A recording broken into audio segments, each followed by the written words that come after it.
Oi, gente, tudo bom com vocês? Aqui é a Pri, fundadora e diretora do Lab. Eu vim aqui falar para vocês que a gente está entrando numa nova jornada aqui no nosso podcast. Eu vou entrevistar mulheres de diferentes nichos e mercados que são autônomas ou empreendedoras, empresárias, para a gente entender como é a rotina, como que foi o começo, como está sendo a jornada, conseguir aprender um pouquinho e ter muitas referências para a gente. Então eu convido vocês a escutarem nosso podcast, participarem dos nossos encontros de networking em Porto Alegre ou das nossas rodas de conversa online e também conversarem com a gente lá nas nossas redes sociais, que é @olabdenegócios. Tchau! Oi, gente, tô aqui de volta, mais um episódio agora de entrevistas com mulheres maravilhosas desse nosso Brasilzão. Hoje eu vou falar com a Lai. Ela é uma planejadora financeira formada em enfermagem. Gente, olha, não, isso aqui é uma a gente precisa entrar nesse assunto. Ela é formada em enfermagem e foi parada por planejamento financeiro. Master em economia comportamental, Master em ISG pela ESPM, influenciadora, especialista em conteúdo, apresentadora, planejadora financeira e empresária. Socorro, como é que tu dá conta de tudo? Pois é, mulher. A gente, infelizmente, precisa ter uma jornada quádrupla, né? Nem tripla, mas para dar conta de tudo que o capitalismo demanda, né? A velha briga. Tá, mas e essa questão, me conta aí desse negócio da enfermagem, como assim? Da onde? Eu sempre gostei de cuidar, né? Eu sempre gostei de cuidar das pessoas, cuidar de bichinhos, e quando eu busquei uma formação, inicialmente eu queria algo que fosse na área da saúde. Eu escolhi fazer enfermagem pensando em me tornar uma especialista do cuidado. Uhum. Ao longo da minha jornada enquanto estudante, eu acabei enveredando para o ramo da pesquisa em criatividade, em educação e em saúde mental. E ao finalizar a minha faculdade aqui pela Universidade de Brasília, que é onde eu moro até hoje, apesar de ser baiana, eu me deparei com um cenário muito triste, muito desigual, né? A gente tem uma hegemonia médica na saúde em que as outras profissões acabam sendo bastante desvalorizadas e a enfermagem não fica de fora, né? Tanto que até hoje nós lutamos pelo piso salarial, pela igualdade nessas questões. Então, na época, eu precisava gerar uma grana muito superior àquilo que estava sendo me oferecido dentro da minha profissão. E eu vi um contexto muito duro para que eu pudesse atuar como enfermeira. E a partir daí eu comecei a trabalhar com tudo que você pudesse imaginar na vida, Pri. Então, eu trabalhei como recepcionista, eu na época abri até um negócio como cuidadora de pets, né? Eu tinha um hotelzinho de cachorro, tinha uma creche, isso. Eu tive esse negócio durante 4 anos. E com o passar dos anos, surgiu a oportunidade de me juntar a uma equipe de uma empresa de consultoria de investimentos independente. E uma pessoa que me conhecia me convidou para fazer parte do processo seletivo. Falei, não estou fazendo nada, vou lá. A coisa acabou dando muito certo. E hoje, inclusive, a metodologia que eu utilizo para cuidar das minhas clientes, para desenvolver todo o trabalho de organização financeira, de estruturação financeira, é embasado no processo de enfermagem, que é um método validado, criado por uma brasileira, Wanda Horta, e que é utilizado no mundo inteiro para sistematizar a assistência das enfermeiras e da equipe de enfermagem de maneira geral. Eu adaptei isso para as finanças e é com esse método da enfermagem, do cuidado, que eu cuido do dinheiro e das pessoas que me procuram, né? Por isso que eu já até brinco que eu sou uma planejadora financeira e sou uma cuidadora, né? Também cuido do dinheiro dessas pessoas, olho para esses números de uma maneira muito mais profunda do que simplesmente a matemática, a parte prática que está ali.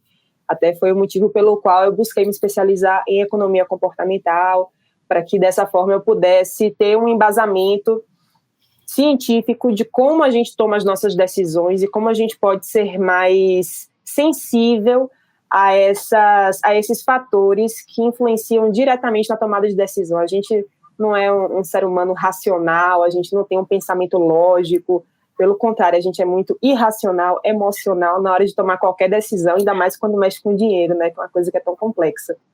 Então, por isso, hoje, sou uma enfermeira financeira, vamos dizer assim. Olha, é um novo nicho de mercado que você está criando. Exatamente. A vida da empreendedora é isso, né, Pri? A gente vai juntando as pecinhas, vai formando uma colcha de retalhos aí, e no final da coisa toda, cada experiência que a gente tem ao longo da nossa trajetória profissional acaba sendo muito valiosa para construir a profissional, a empresária que a gente vai se tornar no futuro. Então, eu sou muito grata por ter feito enfermagem, pelo tanto que essa formação, que essa dedicação de longos 5 anos me tornaram a planejadora financeira que eu sou hoje. É incrível que a gente consegue, como empreendedora, não importa muito a experiência que a gente tenha, né? Ela sempre vai ser válida e vai ajudar em algum lugar do que a gente... Até a ruim. É incrível isso. E em qualquer área, né? Em qualquer área, tu vê uma questão da enfermagem, foi para o financeiro, e mesmo assim tem aprendizados, tem alguma coisa ali que te ajudou. Sim. Então, o que a gente pode dizer, assim, que seria o teu motivo de ter começado, que seria, assim, o teu propósito para ter hoje a empresa que tu tem, né? O negócio que tu tem na área financeira? Foi, na verdade, um tema muito particular, muito, muito íntimo, que acabou me fazendo ser apaixonada pelas finanças. A minha família passou por um problema financeiro muito sério, muito grave. Meu pai adoeceu, a gente perdeu o pouco que a gente tinha, né? A gente não tinha reserva de emergência nem nada disso, assim, mas tinha pelo menos uma estabilidade ali da renda do meu pai, que era o único provedor da casa, né? O único que trazia renda para casa. A manhinha cuidava ali do trabalho não remunerado, né? E a partir disso a gente precisou se virar, e eu, como filha única, tomei a frente nas decisões financeiras da família e me tornei a mulher da casa, digamos assim, né? A partir disso, por conta própria, eu fui estudando maneiras de me organizar, de gerir o meu dinheiro, de empreender e conseguir ter recursos para não só ter uma vida confortável, mas mudar a realidade da minha família, que estava muito endividada, estava com a dívida impagável, né? Até hoje estamos pagando essa dívida.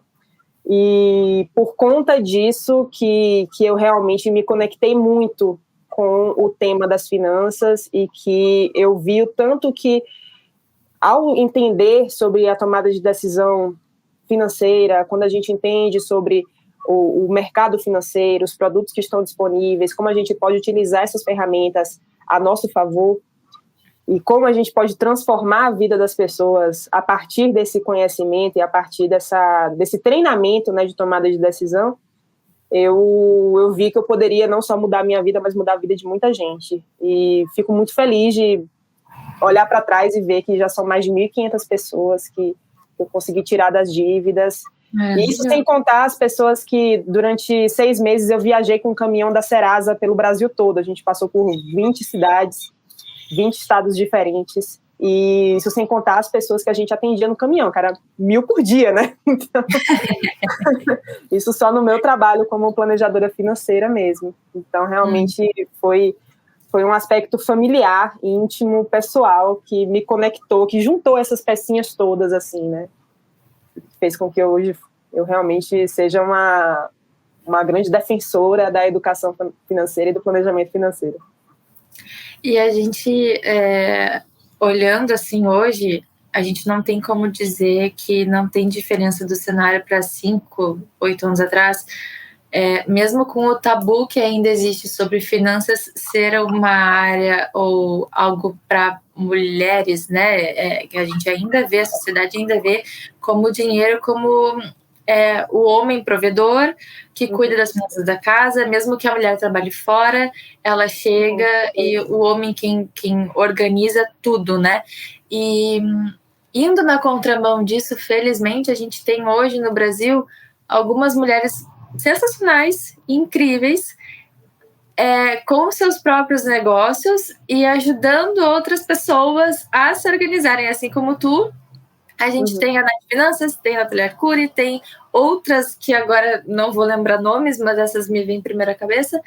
E são mulheres quebrando esse ciclo, né? Vicioso, assim, do tabu social que a gente tem. Eu queria que tu falasse um pouquinho sobre essa ascensão, como é que tu vê esse cenário? Olha, Pri, vou lhe dizer que 8 anos atrás era tudo mato, assim, sabe?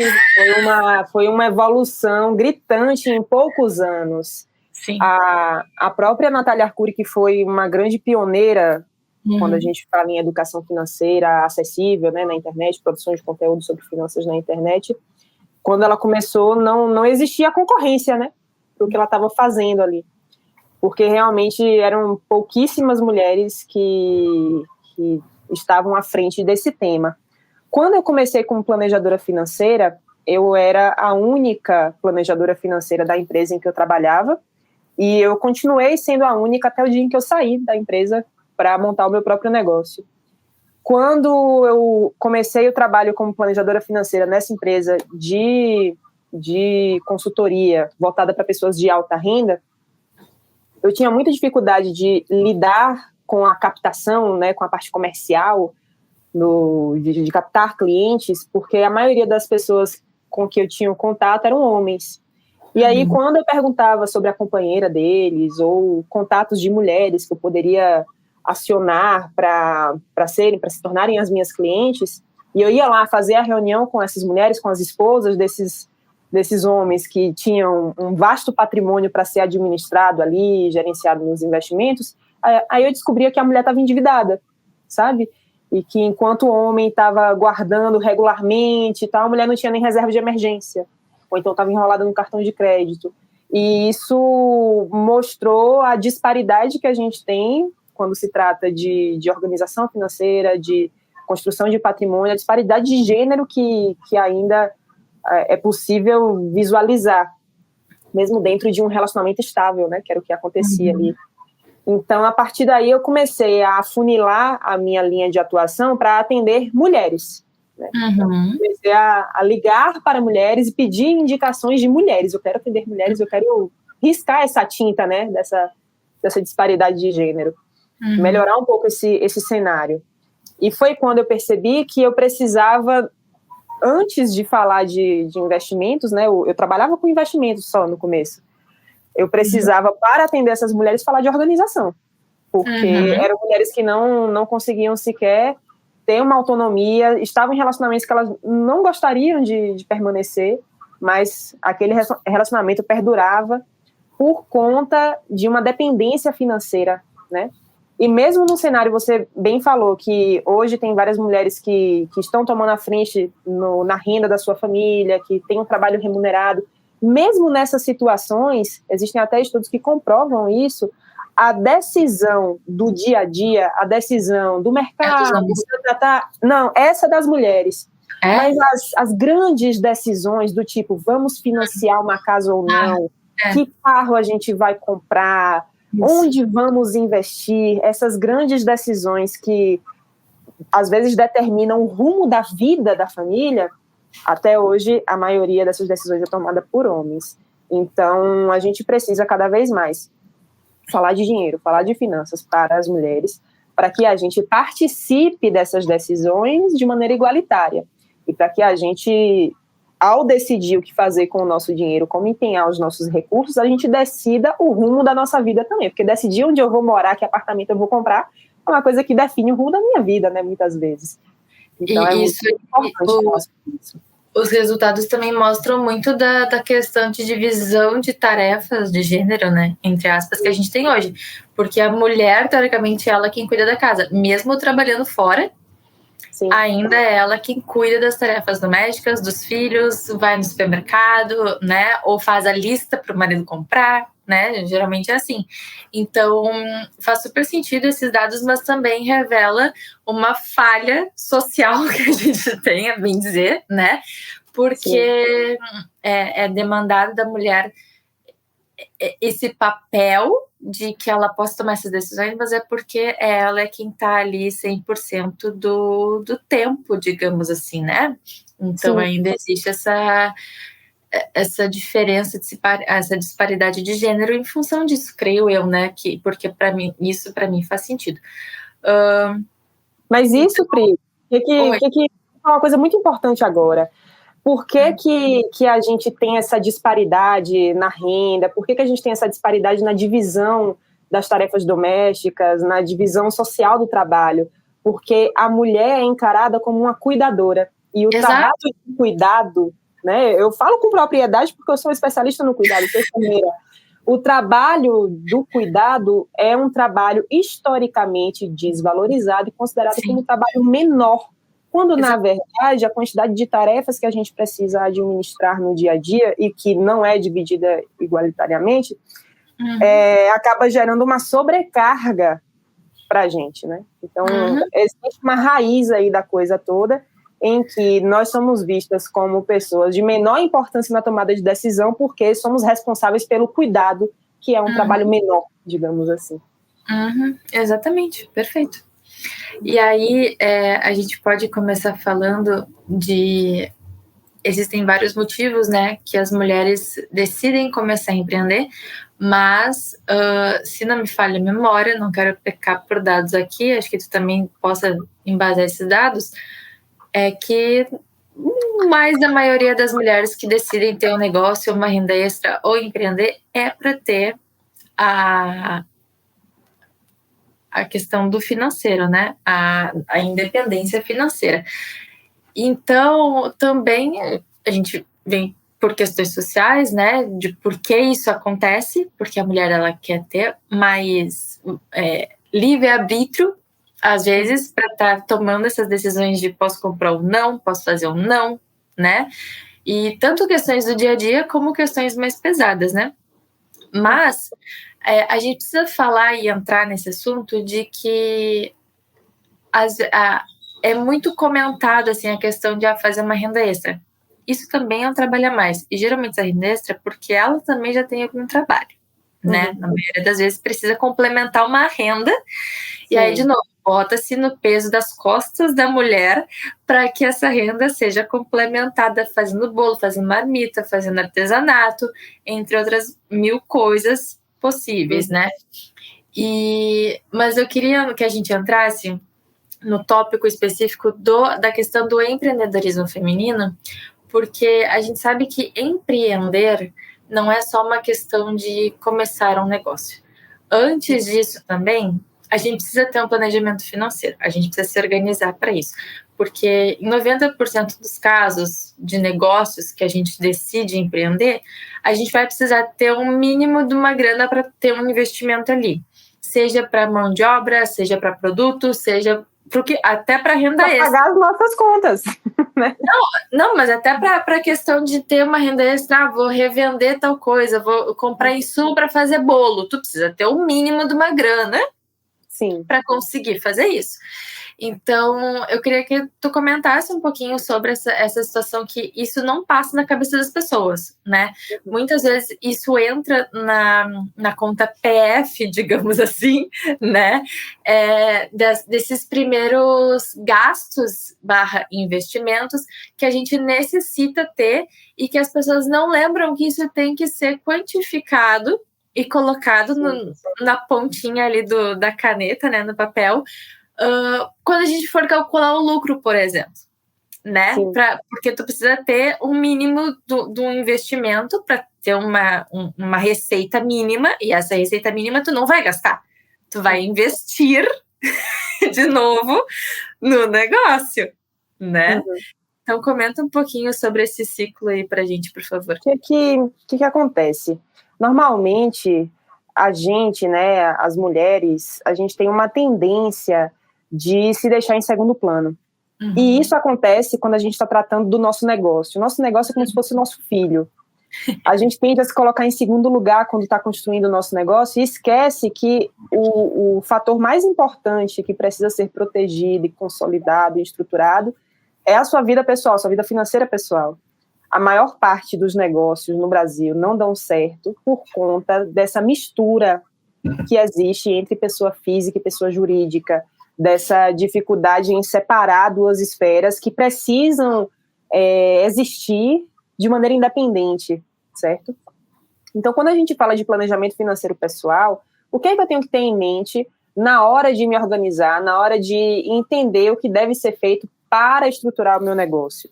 A maioria das pessoas acaba pensando eu preciso pagar as minhas contas apenas. Então, eu tenho que gerar o valor suficiente para pagar as minhas contas. Mas apenas pagar as suas contas não é o suficiente para que você tenha um orçamento sustentável. Hoje, o seu orçamento se mantém por conta da sua força de trabalho, por conta da sua capacidade de ir lá, gerar sua renda, acordar todo dia de manhã tal, e fazer a coisa acontecer. Se você ficar doente, se você chegar no momento de se aposentar, se acontecer algum imprevisto, esse orçamento, ele precisa se manter de alguma maneira. Então, o planejamento financeiro pessoal, ele vai levar em consideração não só os gastos, as obrigações financeiras mensais, mas também aquilo que é necessário para te proteger de imprevistos, ou seja, uma reserva de emergência pessoal, uma cobertura de seguro pessoal, tá? E aquilo que é necessário para que você se aposente, para que você continue pagando as suas contas e continue fazendo tudo direitinho, mesmo se você parar de trabalhar quando chegar a hora de se aposentar. Então, é muito importante que a gente encare essas 3 coisinhas aí, seguros pessoais, reserva de emergência e planejamento de aposentadoria, como custos fixos da nossa vida financeira pessoal. Então, se eu não organizar o meu orçamento, não estruturar esse orçamento, levando em consideração essas 3 coisas, eu me coloco num contexto de vulnerabilidade financeira em que, se eu ficar doente, se alguma coisa acontecer comigo, eu não consigo pagar as minhas contas, não consigo trabalhar no meu negócio, as coisas vão mal. Se acontece um imprevisto na minha vida pessoal, eu não tenho de onde tirar, aí o que acontece? Eu assalto a conta da empresa. E aí, quando chega a hora de me aposentar, eu vejo que eu não construí um patrimônio para aquilo, não me organizei, fiquei pensando que o INSS ia dar conta de tudo, quando, gente, não vai dar não, viu? Se vocês não guardarem, não vai dar muito certo. Guarda dinheiro, pelo amor de Jesus. Então, quando eu chegar na hora de me aposentar, eu vou me ver numa situação em que eu vou precisar depender de algum parente, depender de um filho, de uma filha, para pagar as minhas contas, né? Então, organizar o orçamento pessoal, levando em conta a sustentabilidade desse orçamento, é o primeiro passo para que a gente entenda quanto que eu preciso faturar no meu negócio. Eu não preciso faturar apenas o dinheiro para pagar as contas. Eu tenho que pagar as minhas contas e fazer sobrar. Se não sobra no meu orçamento pessoal, o meu orçamento não é sustentável no longo prazo, tá bem? E a mesma coisa precisa acontecer do lado de lá, do lado da pessoa jurídica. Eu não posso simplesmente ir lá, pagar as minhas contas, pronto, acabou, e não sobrar dinheiro nenhum, porque senão, se acontece algum imprevisto, do lado da pessoa jurídica, as coisas podem dar mal. E aí, como é que eu faço esse cálculo? Para entender quanto que eu preciso faturar, quanto que eu preciso correr atrás para dar o primeiro passo. Porque para dar o primeiro passo, você não precisa ter R$1 milhão, né? Também não é isso que eu estou falando. Mas eu preciso ter metas claras e saber o que está por vir. Eu vou levantar tudo o que é necessário para resolver na minha vida financeira pessoal. Qual deve ser o meu salário, né? E o meu salário deve ser o valor do orçamento com essas sobras que a gente comentou. Então, qual deve ser o meu salário? Maravilha. Então, tenho uma meta mínima de faturamento. Mas também, qual deve ser o mínimo viável para que eu comece a faturar do lado de lá, do lado da pessoa jurídica, certo? E aí, a primeira intenção que eu vou ter é aquilo que eu fizer sobrar na minha conta de pessoa física, eu posso destinar para dar o primeiro passo na pessoa jurídica, com o intuito de, gradualmente, a pessoa jurídica se tornar independente disso. Então, o primeiro faturamento que você tiver na pessoa jurídica, ele já tem que ser o suficiente para que ele te pague o que você investiu e para que ele continue sozinho depois disso, né? Então, se você foi lá, você deu o exemplo do bolo, né, Pri? Foi lá, tirou o dinheiro para fazer o primeiro bolo, né, da sua conta pessoa física. Foi lá, fez o bolo, vendeu, maravilha. Você vai se pagar aquilo que você tinha pegado emprestado, né? Paga a pessoa física, paga essa dívida que a sua empresa tem com você, e o restante tem que ser o suficiente para fazer o próximo bolo e para fazer a coisa girar. Beleza? Exatamente. É muito importante a gente ter isso em vista, para evitar toda hora a pessoa física ficar pagando as contas da pessoa jurídica e vice-versa. Acontece o contrário também. E o ideal para isso, né, é que a gente lembre que precisa ter um cálculo mínimo de quanto que foi gasto para fazer o produto ou o serviço, quanto que a gente gasta para quem, no caso do bolo, gás, internet para vender, né, um site, eu acho que no início não é tão necessário assim, mas ele tem que entrar nos custos para tu entender o quanto que tu vai precisar colocar ali, né? Então, o próprio CNPJ, que ele tem custo. Então, toda essa situação, como é que vai ser a entrega? Vai ser um Uber, né? Vai sair do teu, vai ser da pessoa, ele tem que entrar nesse custo, a gasolina, né? Embalagem, tudo isso. Então, o que eu vejo que um erro que as pessoas cometem é não fazer esse cálculo, né? Porque o teu salário ainda, ele é uma porcentagem desse valor do produto final. Então, se tu pegar só o valor do produto final ali, né, duplicar o que tu gastou, tu não vai ter um valor correto. Não dá para saber se é certo ou não, né? Talvez seja, mas vai ser sorte. Eu preciso saber e estar embasada em dados financeiros para tomar essas decisões, para definir qual vai ser o preço final daquele produto, para entender quantos eu preciso vender para conseguir retirar o meu salário tranquilamente, pagar as contas do negócio e provisionar o que é necessário para formar um capital de giro, para formar uma reserva de emergência para minha pessoa jurídica. Porque, minha gente, assim, eu sinto lhe informar, mas se você está decidindo empreender, você vai ter que lidar com imprevisibilidade. Isso faz parte. Na sua pessoa física, certamente você já experimentou um pouco disso com os imprevistos que acontecem no dia a dia e tal, mas quando a gente fala de imprevisibilidade do faturamento, isso gera uma necessidade maior de planejamento e de cálculo de estimativas, né? Eu vou estimar quanto eu preciso vender. O que é que vai definir se eu vou vender ou não? São uma série de variáveis que podem ou não dar certo, né? Eu vou fazer uma estratégia de venda, eu vou fazer isso, eu vou fazer aquilo. Eu posso fazer tudo bonitinho, tudo direitinho, aí pá, coronavírus, fecha tudo. E aí? Entendeu? Eu preciso ter uma reserva, eu preciso ter um capital de giro pensando nessa imprevisibilidade. Não tem como eu atestar que eu vou manter um faturamento recorrente, que eu vou ter um mês bom no Natal. Não tem como saber isso. A gente espera que sim, a gente espera que você tenha uma certa sazonalidade, a gente estima algumas coisas. O orçamento da gente na pessoa jurídica, ele pode até ser previsível, mas a gente tem que tomar como previsível a imprevisibilidade. Entendeu? E se antecipar isso, como é que a gente se antecipa a isso? Formando reserva, formando capital de giro, para lidar com os momentos de imprevisibilidade. Eu vou aproveitar o gancho que tu falou da imprevisibilidade do capital de giro e tudo mais, porque acho que tu já sabe o que vem por aí. Mas uma coisa que a gente falou na reunião, que tá pipocando na minha cabeça, tipo, meu Deus, pergunta, porque a pessoa, ela começa como autônomo na maioria das vezes, ela abre um CNPJ. Aí ela vira um MEI. Abre um MEI, Aí, desse MEI, ela luta pra e com medo, né? Que é uma das questões que a gente tem aqui. Como é que a gente... Da onde vem esse medo do dinheiro? Aí, de tanto a mais quanto do menos, né? Mas geralmente é para mais.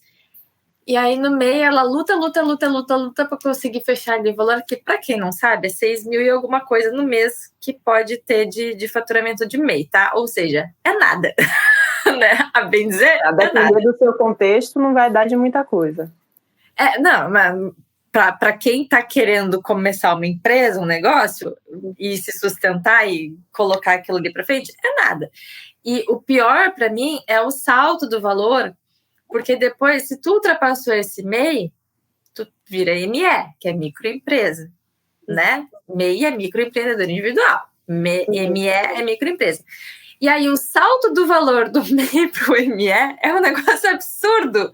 E aí acho que a única coisa pior que o medo de ultrapassar o negócio do MEI sem tu saber se tu vai conseguir realmente ultrapassar para chegar no ME é o quando tu ultrapassar o MEI, conseguiu, e como é que tu vai chegar no ME, entendeu?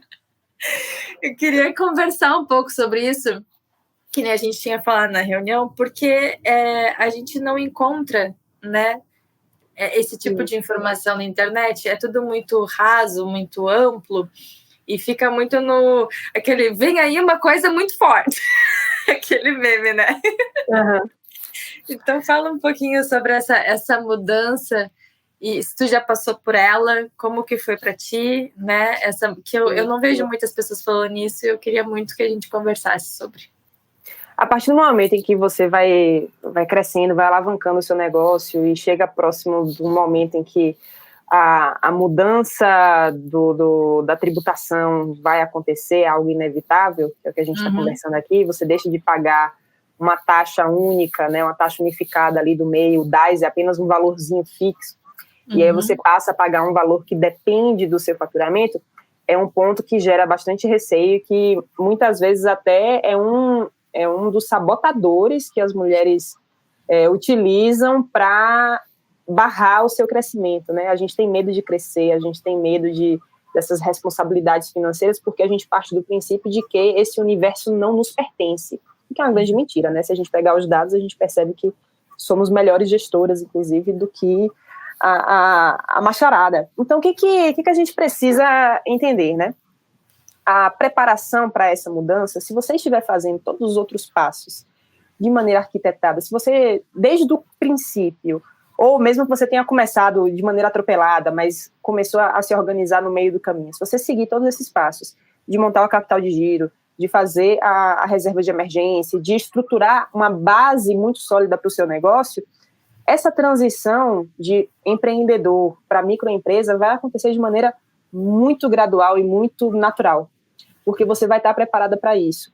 Existem alguns custos para abrir uma empresa, né, de custos de junta comercial, você quer uma série de coisas. Eu já passei por esse processo.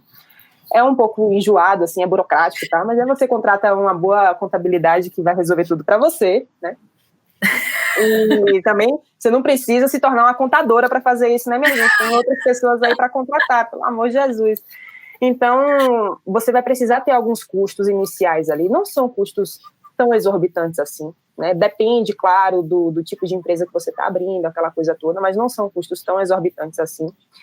E você pode, antes de ultrapassar esse faturamento de 6 e pouco por mês, você pode, tem arranjos tributários na hora de fazer a declaração do imposto de renda de pessoa física e a declaração do MEI. Existem arranjos tributários aí em que você consegue declarar o excedente como faturamento de pessoa física, por exemplo, né? Um faturamento de autônomo, e aí ele vai sofrer um outro tipo de tributação, e você ainda não precisaria necessariamente passar, agora vamos supor que seja 6.500, ganhei 6.501, você não é obrigado a passar para a microempresa de imediato. Existem maneiras da gente fazer uma transição para isso, né? E com o apoio de um profissional, né, qualificado da contabilidade, você vai conseguir fazer com muita tranquilidade. Mas fato é, se você organizou toda essa estrutura que a gente está comentando aqui, de capital de giro, de reserva de emergência, vai ser uma delícia você pagar esse imposto variável em cima do seu faturamento. Vai ser maravilhoso, porque o que você vai ganhar no final das contas vai ser muito superior àquilo que você estava ganhando no MEI. Esse passo, ele só vai ser dado se a gente tiver como pressuposto isso, que você vai ter um faturamento que, mesmo pagando esse imposto variável em cima do que você faturou, ele ainda assim vai ser superior do que o MEI, beleza? Então não precisa ter medo de tomar essa decisão de migrar para microempresa. Quando chegar o momento, quando você fizer um estudo contábil disso e for o momento, só vai, porque isso te dá, inclusive, mais estímulo, eu diria, vira uma chave na nossa cabeça, sabe, Pri? De que agora eu posso, minha filha, o céu é o limite, entendeu? Bora gerar dinheiro, é aquela coisa. Porque quanto mais você tá faturando, mais você vai pagar de imposto, ok, mas o que vai receber, o líquido da coisa ali vai ser muito melhor para você. Então, a loucura vai dobrar. Você vai ficar mais maluca, certamente. Aí a terapia tem que estar em dia, aquelas coisas todas. Mas não fique utilizando isso como uma justificativa, um argumento para que você não cresça, né? A gente tem medo de crescer, eu vejo que isso acontece com muitas empreendedoras que eu tenho na base de clientes, mas não deixe que isso trave você, porque realmente faturar mais vai gerar mais imposto? Vai, mas nossa, que problema ótimo, estou ganhando mais dinheiro, olha para isso, que maravilha. Se quem chegasse para me procurar para organizar a vida do negócio, a vida pessoal, chegasse com esse problema, eu estava feita, meu trabalho estava fácil demais. Então não se preocupem, se chegar nesse momento, é só importante você ter esses custos e montar o planejamento financeiro da empresa já considerando esse abatimento, né? Aquela coisa, entrou R$ 5.000 aqui de um trabalho, de uma venda, alguma coisa assim. Eu pego esses 5 mil e boto no bolso? De jeito nenhum. Né? Agora a gente precisa ter um cuidado redobrado, uma atenção a esse faturamento e calcular de maneira antecipada qual vai ser o imposto que vai vir no mês seguinte, porque tudo aquilo que você fatura no mês anterior é utilizado como base para os impostos do mês seguinte, beleza? Então você já fez isso com antecedência, você já acompanhou tudo que você recebeu no mês anterior, você já sabe quanto você vai pagar. Já deixa isso provisionado, tá bom? Já deixa isso separadinho, isso faz parte do seu capital de giro. E lá na frente, quando chegar o boleto, só paga, acabou, tudo resolvido. A gente tem aqui a pergunta de como lidar com a imprevisibilidade do futuro, mas ela meio que já... Tu meio que já falou ali, né? Que é separando as despesas, entendendo, né? Guardando sempre um dinheirinho. Então, e é bem interessante lembrar que isso nunca vai acabar, né? O futuro, ele é imprevisível. A gente nunca sabe o que vai acontecer amanhã, o que vai acontecer no que vem, né? Ninguém imaginou que ia ter uma pandemia. Então... Mas a gente consegue ter um bom palpite. Esse é o ponto. Esse é o ponto. A gente não sabe o que vai acontecer com certeza, mas a gente consegue ter um palpite do que vai acontecer. Por quê? Porque à medida que a gente está empreendendo, a gente está conhecendo as informações do nosso negócio, a gente está alimentando essa base de dados, né? Outro ponto muito importante. Aquilo que não é metrificado, não dá para a gente gerenciar. Eu tenho que pegar esses dados, registrar esses dados para que eu consiga montar um planejamento. Certamente no seu primeiro ano de negócio vai estar no escuro, beleza, mas a cada mês você está aprendendo sobre o seu próprio negócio e você vai conseguir visualizar em qual período do ano você fatura mais, em qual período do ano tem um gasto extra, né, de quanto em quanto tempo você tem que repor estoque, você vai aprendendo essas coisas e a partir dessas métricas a gente consegue projetar o que é esperado no futuro. E essa projeção é que vai dar todo o embasamento para a tomada de decisão no presente. É aquilo que a gente espera no futuro. A gente não sabe com certeza o que vai acontecer, mas à medida que a gente vai conhecendo o nosso negócio, alimentando essa base de dados, entendendo essas informações, a gente consegue deixar esse planejamento cada vez mais próximo da realidade. E aí a nossa tomada de decisão fica cada vez mais apurada. Tá? Então é nesse sentido, a gente tem que olhar para o futuro é incerto? Sim. Mas, de certa forma, a gente consegue criar boas teses, bons palpites do que pode acontecer no futuro e, a partir daí, tomar decisão. Vou te dar um exemplo. O meu companheiro, ele é professor de música, certo? E professor de música, quando chega no final do ano, os alunos todos viajam. Todo mundo vai viajar. Quando chega em julho, férias escolares, todo mundo viaja, né? São meses que, fatalmente, ele vai ter um faturamento menor. Comigo é o contrário. O meu negócio de organização financeira, qual é o período do ano que o povo dá um surucutigo, dá uma formiga na bunda para poder organizar as contas? É no finalzinho, no começo do ano. Entendeu? Que bate aquela coisa, então é Natal, o que você fez, e aí não fiz nada, e tem que organizar. Então, a sazonalidade, o que a gente espera do negócio varia de nicho para nicho. E aí você vai entender o seu nicho, conhecer o seu negócio gradualmente e cada vez mais apurar, refinar esse planejamento. Tá bom? Com a Lívia, a gente falou sobre fazer um diário enquanto está montando o negócio e o negócio está crescendo, né? Para tanto a gente saber onde que errou, onde acertou, poder repetir os acertos, entender e aprender com os erros, não voltar ali, né? Fazer novos erros, como eu sempre digo. Não comete os mesmos, tenta fazer novos. Exato. E aprender também. Então, isso casa muito com o que tu tá falando, né? Criar uma rotina de anotar as decisões, as coisas que acontecem no negócio, como se fosse um diário, né? Não precisa ser extremamente minucioso, mas se for algo que tu coloca, hoje foi interessante fazer um cupom de desconto para não sei o quê, porque aí gerou mais venda, duplicou, pipipopó. Então, isso pode te ajudar, né, a entender essa sazonalidade do negócio, entender o motivo de tu ter criado aquele cupom, porque também de nada ajuda tu fazer o cupom, vender para um caramba, e aí depois tu não sabe por que tu vendeu para um caramba e não tá mais vendendo para um caramba, né? Teve até uma cliente minha que fez isso, e ela se deu mal porque ela não deu conta. ela não deu conta, entendeu? Ela não deu conta de arcar com o volume de atendimento, o volume de encomendas que ela tinha que lidar. Então, não vai adiantar você... Vou pegar esse exemplo, Pri, que foi ótimo. Eu lancei um cupom de desconto para eu vender mais, para aumentar meu faturamento, mas a minha capacidade produtiva não vai dar conta. Não é um robô. Eu tenho que saber isso também, né? Então, se de repente deu muito certo, vamos supor que você não fez esse cálculo e deu errado, que nem na minha cliente, a bichinha, coitada, ligando pro povo pedindo desculpa, ou não vai dar, vou ter que devolver o dinheiro, aquela confusão. Então, o que você vai fazer da próxima vez? Você vai lançar o cupom com uma pessoa junto com você para dobrar o trabalho, para fazer junto com você, entendeu? Então, são coisas que a gente vai... teve um erro? Beleza, o que eu faço para da próxima vez não ter esse erro? Esse exemplo, a pessoa não tinha capacidade produtiva. O que ela faz para resolver? Se ela tem o faturamento, tem procura, mas não tem capacidade produtiva, chama outra pessoa para produzir junto com ela. Aí a gente vai acertando. Isso me lembrou o episódio do The Big Bang Theory, que a Penny vai fazer laço pro cabelo e ela bota para vender na Amazon. Só que aí... gente, é que nem a tia que tá fazendo o salgadinho pra sobrinha vender e aí bota no iFood, entendeu?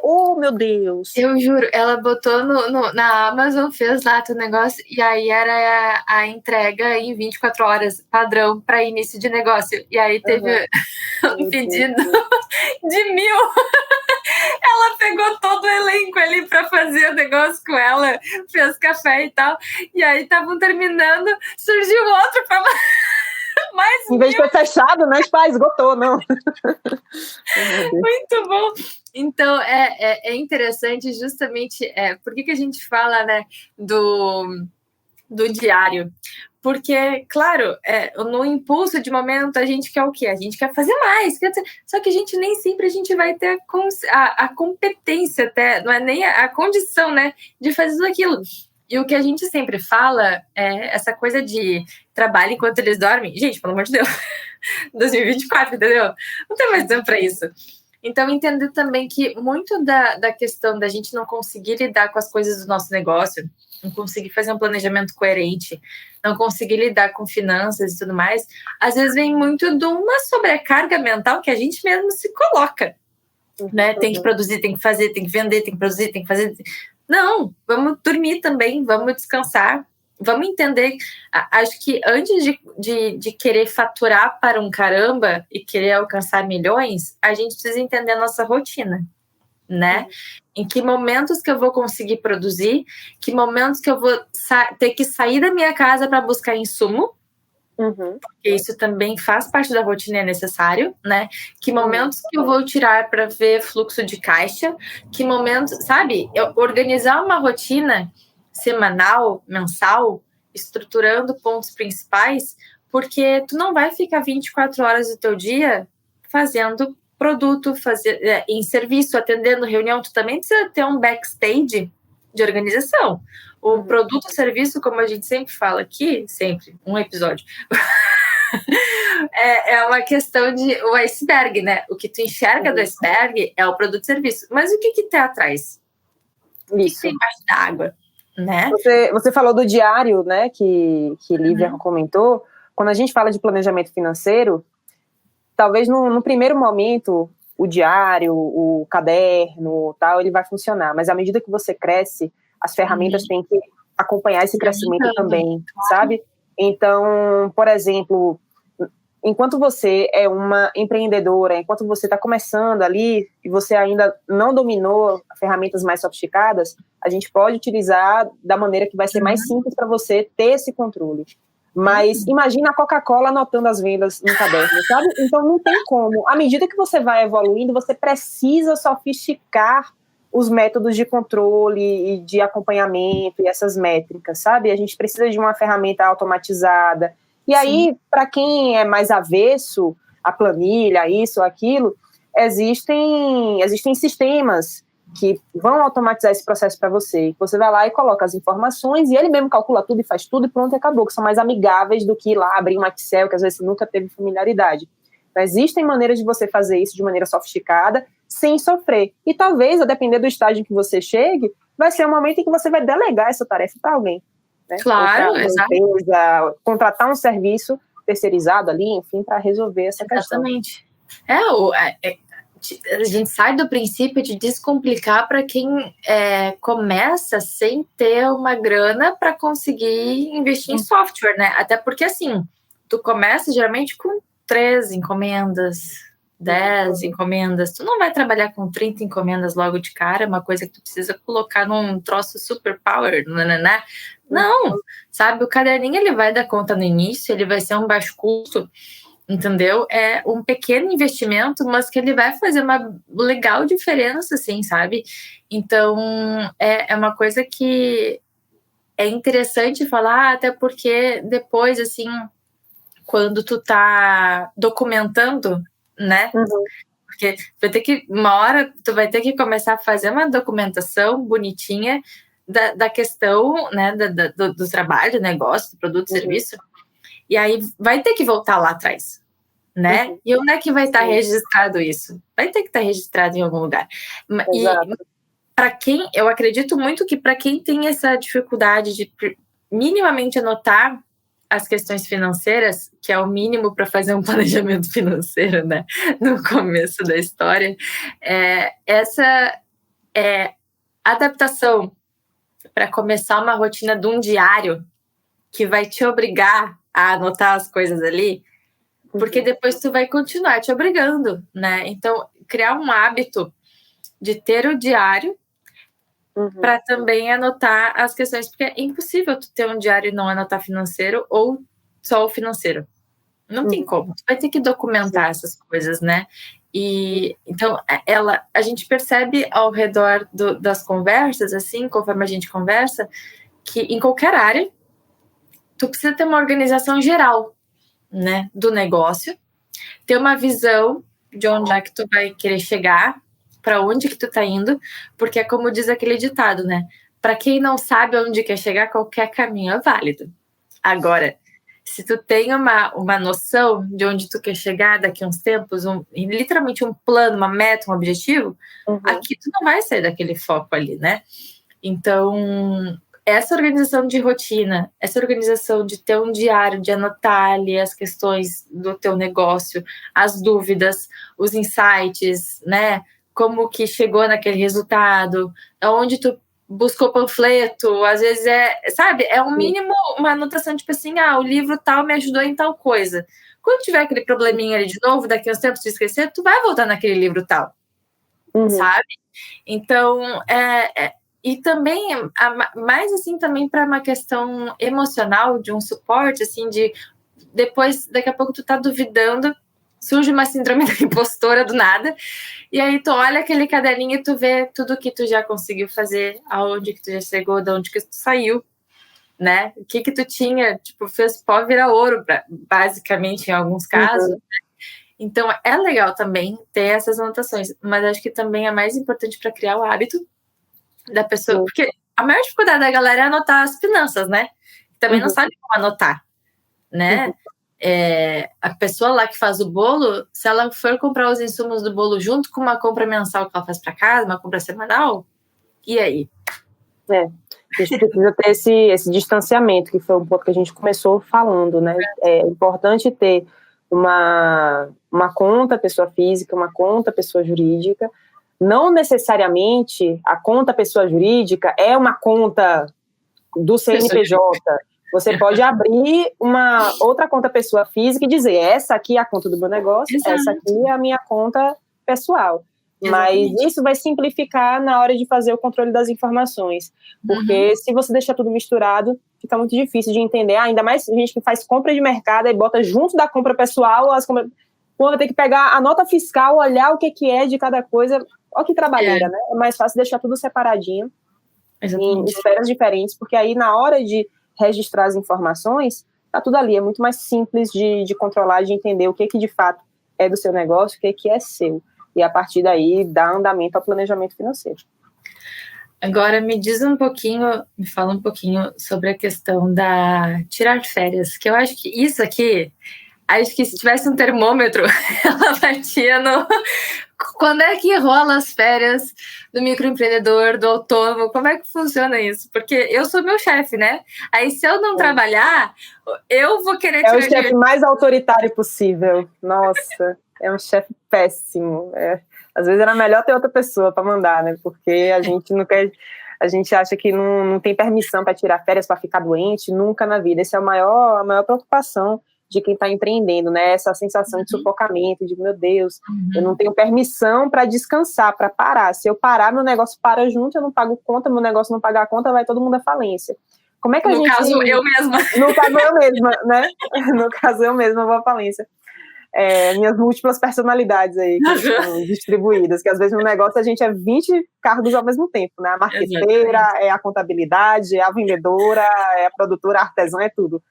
Então, o que eu tenho que fazer para me organizar, para tirar férias? Eu preciso contabilizar não só o que eu, pessoa física, preciso para pagar as minhas contas no mês, mas eu preciso mensurar o custo desse afastamento. Né? Então, se eu me afastar, o que ainda assim vai continuar acontecendo no meu negócio? Eu vou ter que continuar pagando o imposto, o contador, não sei o quê, eu vou continuar tendo que pagar essas coisas todas. Não vai ter nada entrando e essas contas continuam acontecendo. Então, às vezes, o cálculo para se tirar férias é um valor ainda maior do que simplesmente um mês. Vou te dar outro exemplo. Existem muitas situações em que você precisa prospectar os clientes, né? Em especial prestadores de serviço. Você precisa prospectar aqueles clientes. O cliente que você fez uma reunião no mês 1, ele não fecha no mês 1. Ele fecha no mês 2, 3, às vezes, né? Isso acontece também, existe um distanciamento entre o momento em que você fez uma reunião comercial, o momento em que você vai lá ir atrás do dinheiro, fez uma ação de marketing, alguma coisa assim, e o momento em que o dinheiro vem, né?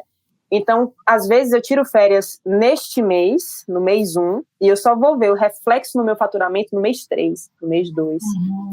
Por isso eu tenho que me antecipar com relação a isso e fazer um cálculo detalhado do que eu preciso, do que o meu negócio precisa e de como isso pode impactar os meses seguintes, certo? E a partir daí, eu vou, ao chegar nesse valor, vamos supor que foi R$5.000 o valor, né? Fiz a conta, deu R$5.000. Eu vou pegar esses R$5.000, eu vou diluir ao longo dos meses e todos os meses eu vou guardar esse valor, certo? Então, 5.000 eu vou dividir por 12 meses. Todos os meses eu vou guardar esse valor e vou provisionar, porque isso vai fazer parte do momento em que eu vou tirar férias. É como se fosse uma conta fixa, minha gente. Como se fosse um gasto como outro qualquer. A conta de luz, o gás, qualquer coisa que você está pagando aí no seu negócio, isso também tem que fazer parte, né? Já a parte de ficar doente e tal, aí o que vai sanar essa coisinha? 2 coisas que a gente já comentou. Reserva de emergência do negócio. É importante ter pelo menos 3 meses provisionados, mas o ideal quando a gente fala de pessoa jurídica é de 6 meses. A depender do seu modelo de negócio, pode ser que o ideal seja 12 meses, tá? Isso vai depender de como você fatura. Tem negócios que faturam de 3 em 3 meses, de 6 em 6 meses. Então, a depender de como é o seu modelo de negócio, eu preciso ter mais meses guardados ou não. Então, se eu tenho uma reserva de emergência no meu negócio, e se eu tenho uma reserva de emergência pessoal, eu também tenho essa permissão de ficar doente. Agora, o mais importante, que pouca gente sabe, é com relação às coberturas de seguros.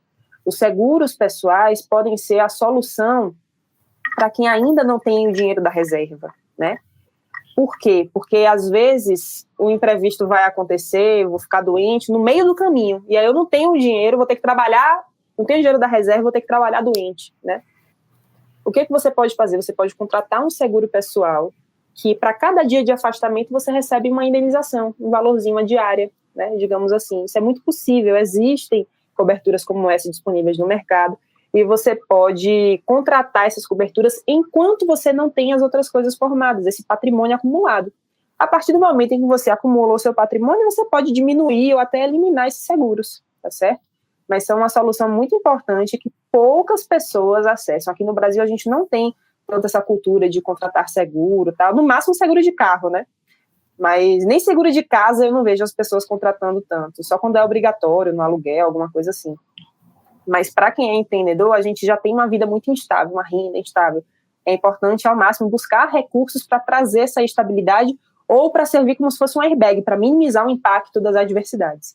Tá? Então, para tirar férias, cálculo, resumindo tudo, faz o cálculo do que você precisa para você, para o seu negócio, e já faz uma visualização, uma projeção de como isso vai afetar os próximos meses. cheguei no valor que eu preciso para sanar essa queda de faturamento e tal, beleza, vou pegar esse valor, dividir pela quantidade de meses, isso vai se tornar uma conta fixa. E aí é importante eu verificar se, quando eu me afasto, eu consigo suspender temporariamente uma conta, alguma coisa assim, para reduzir o custo, né, para melhorar esse balanço. Se não, a gente segue adiante.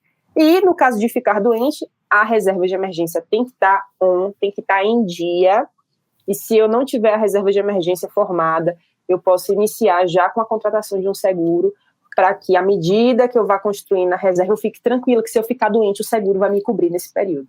Tá bem? Muito bom. E agora eu quero uma pergunta pessoal, mas não tão pessoal. Qual foi... porque mas não é tanto assim. Uhum. Mas qual foi a maior mentira que te contaram sobre dinheiro e empreendedorismo? Me falaram que ia ficar rica da noite pro dia. Já dormi, acordei várias vezes e não aconteceu, sabe? Mas me falaram, ainda mais porque o meu trabalho ele tem algumas conexões com o marketing digital, de certa forma. Eu não trabalho com venda de cursos, nem nada disso. Eu até tenho curso, mas não trabalho nessa metodologia, né, do marketing, esse marketing agressivo, nem nada disso. Trabalho com atendimento individual. Mas acaba que eu estou na internet e tudo, e na internet a gente vê essas coisas, né, do marketing, que me dá até um ranço hoje em dia. Você vai faturar 100 mil em 7 dias, você vai fazer não sei o quê, quanto é que você vai gastar para fazer isso? Sabe? Beleza, você vai faturar 100 mil em 7 dias, gastei 60. E eu vou ter que atender esse povo que eu faturei pelos próximos 6 meses. Ganhei pouco no final das contas, não ganhei nada, mixaria. Prefiro faturar 10 mil por mês, entendeu? Do que faturar não sei quanto em tantos dias. Então, às vezes o que aparece na internet, o que aparece em alguns discursos masculinos, inclusive, em sua maioria, né, é que é tudo muito fácil e é tudo muito grandioso, sendo que, na verdade, é muito mais trabalho duro e consistência, repetir coisas, né? É um pouco mais chato, gente, empreender do que parece, sabe? Vou falar, é uma aventura empreender. Não, é chato. É uma aventura financeira, né? Porque tu nunca vai saber. Isso, mas não, quem empreende usando fundamento para tomar decisão, tal, sabe que a gente tem uma metodologia, a gente tem um passo a passo para ser seguido, não tem que ficar inventando a roda, sabe? Enfim. E aí acontece muito esses discursos mirabolantes, milagrosos, que você vai ganhar R$1 milhão em uma venda, sabe? Tá bom. Eles se esquecem de dizer que são herdeiros também, por trás dos holofotes, né? Não, gente, eu não aguento isso não. Teve... primeiro choque de realidade, eu sempre ficava falando, não, mas se tá todo mundo falando isso, alguém deve estar ganhando esse dinheiro, não é possível. E eu lembro que eu eu comprei um curso de uma pessoa, tal, que tinha esse discurso todo, e essa pessoa se tornou meu cliente. E aí essa pessoa tinha R$40 mil guardados. Eu falei assim, a conta não tá batendo, cadê os 1 milhão? Cadê, sabe? Eu quero sponsor. Não dá, mas assim, nossa, quando eu vi ali, eu falei, realmente, se essa pessoa, que é uma pessoa grande, tá com isso aqui, imagina os pequenininhos, né? Que estão... É quase que um esquema de pirâmide, eu acho, essa porra. Porque... Quase não, né? É tipo isso, assim. Um vendendo a coisa pro outro. O que é isso? Não, pior que não se iludam, minha gente, não se iludam. Não, sem condição. E aí, uma pergunta, assim, que é mais minha do que qualquer outra coisa. De onde vem o medo que a gente tem do dinheiro, nós mulheres, assim? Eu acho que... Eu não vou dizer isso com base em estatísticas, tá? Vou dizer isso com base em estudos teóricos e com a minha experiência. Isso aí. Mas o medo do dinheiro, ele vem do medo de se tornar uma pessoa ruim, sabe? O dinheiro é associado não só a um contexto masculino, mas é associado à autoridade, é associado a poder e associado a coisas negativas também, a inveja, ganância, coisas assim. Quando a gente pode visualizar que, na verdade, o dinheiro ele traz uma série de coisas positivas e que não necessariamente os seus atributos pessoais, os seus valores, a sua integridade vão ser alterados a partir do dinheiro. Talvez seja, não sei quem você é, quem é, tá do outro lado, mas não necessariamente isso vai acontecer.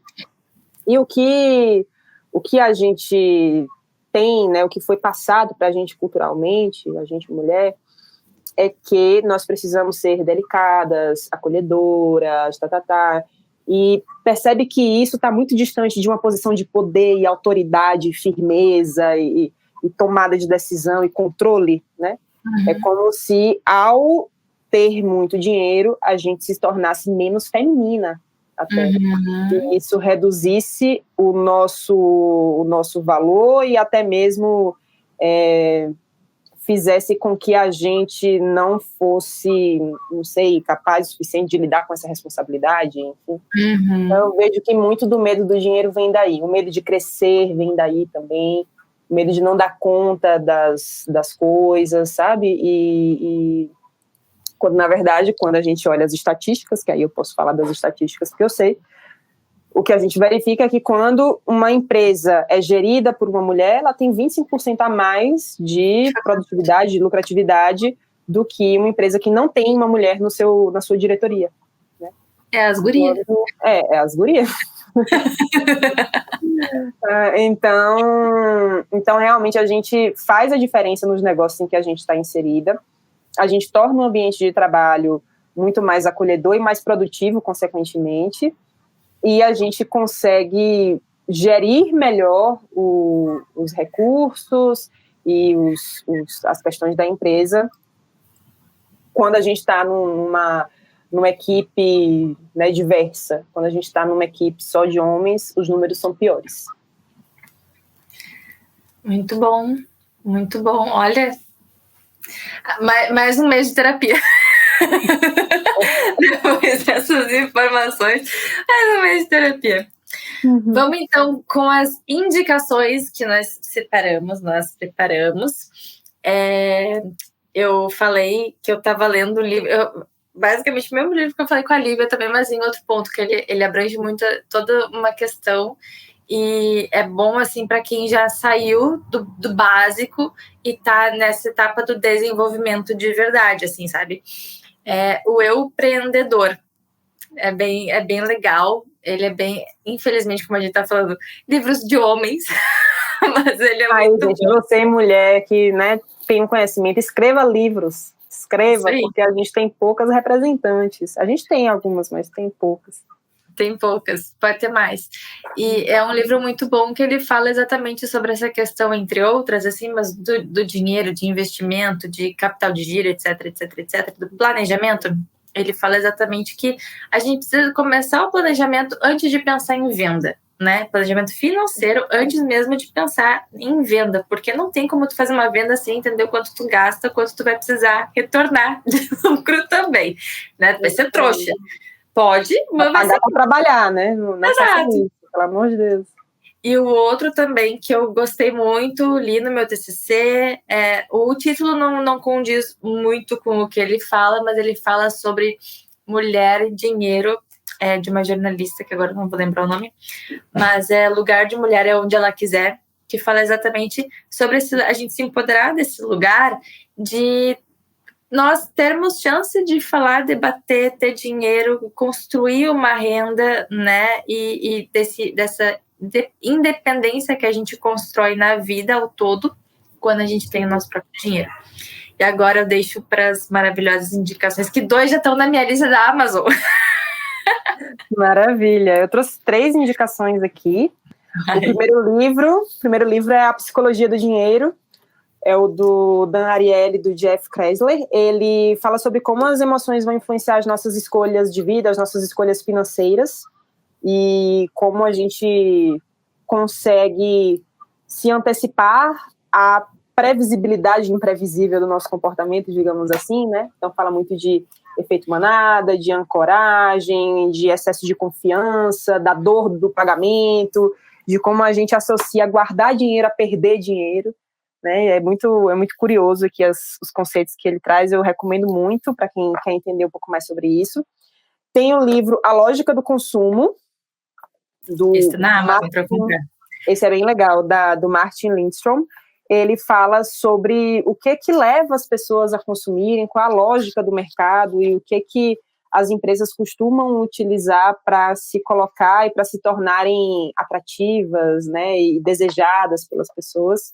Então é bem bacana, porque ele vai te ajudar não só do ponto de vista de empreendedora, mas do ponto de vista de consumidora também, né?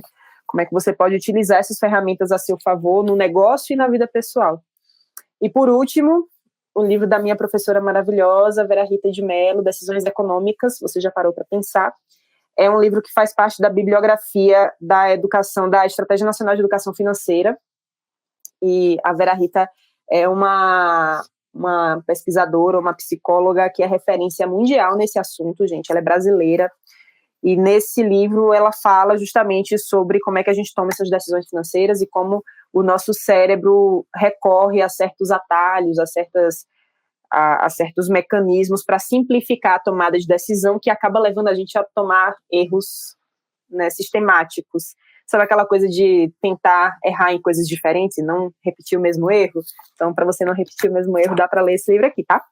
E ele mostra também algumas estratégias bem-sucedidas de como a gente utilizar as ciências comportamentais a nosso favor, né, para que a gente tome boas decisões. Então, é bem legal, recomendo bastante. Uma leitura rápida, ele é bem fininho. Acho que o mais pesado deles é a Psicologia do Dinheiro, é o mais denso, assim, é o que tem mais páginas e tudo, mas ainda assim todos eles têm uma leitura que é muito fluida, e vocês vão certamente, à medida que vocês estiverem lendo, vocês vão se lembrar de situações pessoais e tudo, vão falar, nossa, já fiz essa merda aí, e vai ser bem divertido no final das contas. Nenhuma experiência individual, né? Não, gente, não. Quando a gente acha que, não, isso daqui é da minha personalidade, neurodivergência, isso daqui, na verdade, é uma coisa muito do meu contexto. Não, você só é latino-americano, sabe? É sempre assim. Muito bom. Então é isso. Nós terminamos nosso outro episódio com a Lai. Foi lindo, eu amei. Aprendi muito. Tenho certeza que muitas pessoas também irão aprender quando ouvirem nosso episódio. A gente vai ficando por aqui. Eu vou deixar depois na descrição aqui embaixo para vocês os contatos da Lai também, para vocês poderem acessar as redes dela, que eu duvido que muita gente não esteja acessando, mas tá tudo certo, porque é maravilhosa. E mulheres, escrevam conteúdo sobre finanças, sobre outras coisas também, para a gente poder ler, para a gente poder indicar, que a gente tá com falta no mercado. A coisa que a gente mais reclama nas reuniões é que as indicações são tudo de macho. Muitos livros de homens. Estamos com muitas... Mas foi um prazer, Pri, foi um prazer falar desse tema que é tão importante. Espero que você que assistiu consiga, a partir de agora, ter um caminho mais claro para entender o que precisa ser feito, para você se antecipar no planejamento financeiro. Quando a gente tem um planejamento financeiro bem estruturado, bem arquitetado, as coisas acontecem de uma maneira mais segura, mais previsível, mais confortável. E isso vai fazer, com certeza, com que o seu negócio e a sua vida financeira sejam mais equilibrados e mais duradouras, no final das contas, né? Eu espero que o seu negócio prospere, que ele cresça e que você assuma a responsabilidade desse crescimento, que a gente consiga colher muitos frutos no futuro. Isso aí, obrigada. Muito, muito, muito obrigada. A Lai foi a primeira pessoa que encontrei para conseguir falar sobre, e desencadeou uma rede de networking de mulheres se indicando outras mulheres. Tá lindo, tá lindo. Vocês vão ver no decorrer do ano aí outras maravilhosas. Obrigada, Lai, de novo. Muito obrigada. Eu agradeço. Um cheiro. Você ouviu o podcast Converse como uma Mulher. Acompanhe tudo o que está rolando no nosso Instagram, o Lab de Negócios.